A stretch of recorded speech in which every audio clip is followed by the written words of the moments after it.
Welcome back, Smite fans. Today I'll be going over the Solar Flare patch notes, but before I talk about the newest goddess in Smite, let's check out some skins. Loki gets into the spirit of the season with his Halloween-inspired Grim Mariachi skin.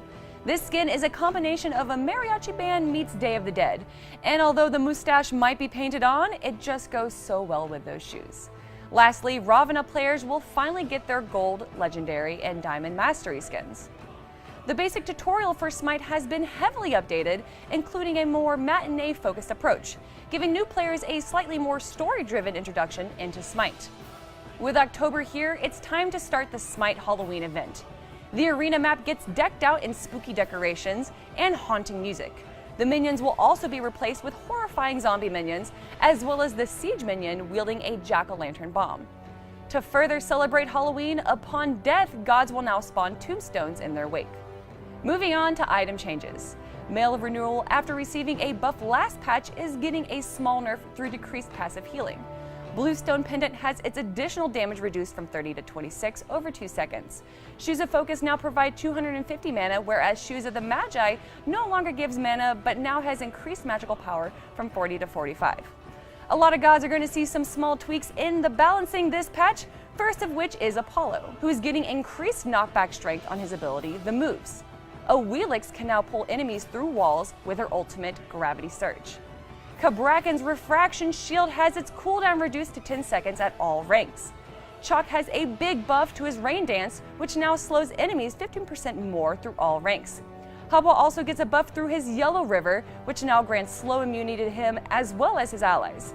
Huyi's Ricochet has reduced cooldown from 14 to 10 seconds, and his Dive Bomb now has a 60% physical scaling damage instead of 30. The fastest god alive, Mercury, has his passive buffed by offering 75% maximum damage bonus, as well as increasing the throw distance on his special delivery. Nemesis sees a tiny buff this patch with a reduced cooldown on her Retribution. Think we're close to Soul yet? Nope! Nox's Shadowlock now applies a cripple in addition to a root. Sobek sees buffs across most of his abilities, such as his Charge Prey and Sickening Strike, both of which have reduced mana cost at all ranks. His ultimate gains increased protections, as well as an additional 5% increased slow. Tyr gets more protections through his defense stance, as well as a decreased cooldown on his switch stance. And finally, someone gets a nerf. And once again, it's Xing Chen.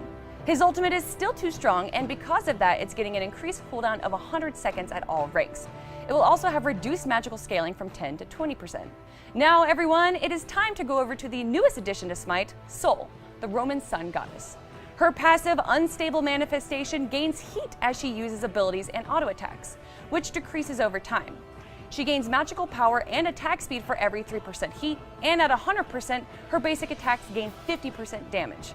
Her abilities include a healing damaging dot, an in-hand shockwave attack that damages and slows enemies, a speed stem which leaves a fiery trail and also stuns enemies at 3 seconds, and finally her ultimate, Supernova, where she unleashes her fury from the sky, striking 8 times along a movable target.